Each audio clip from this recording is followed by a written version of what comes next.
So, um, what I was saying in part one was like there is so many like steps and or like reasons to stop what you're doing, but yet people always want to go to the extreme and do, the worst, and they know that they're doing something wrong. And don't tell me, oh my God, I have feelings for you because you just met that person.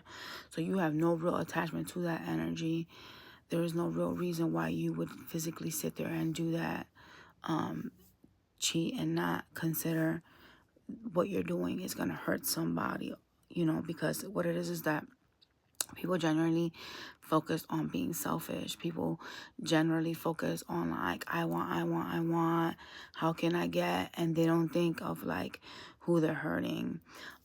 Particularly men, when they cheat, they have no attachments. Even a man can date a woman for like years and not have attachments to her because they're not emotional like women are, right? So when a man cheats on a woman and you see that they have like built up like multiple connections, right? It's because they're very detached. So like for them, especially like if the man is a broken man, because this is like generational, right? It comes from like generational.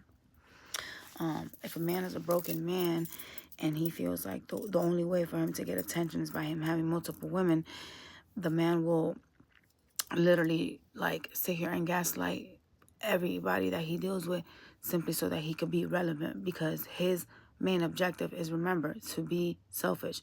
And the way that he's being selfish is by not only holding on to all the connections that he has, but also like having them give him attention, right? It's kind of like he's breadcrumbing you because he's juggling you between you and everybody else. But you are the one that is giving him attention and they are giving him attention, right? And so this man is lacking accountability because he's not really acknowledging that he's hurting you, or that he's going to be hurting that person that he's now involved into the connection, right?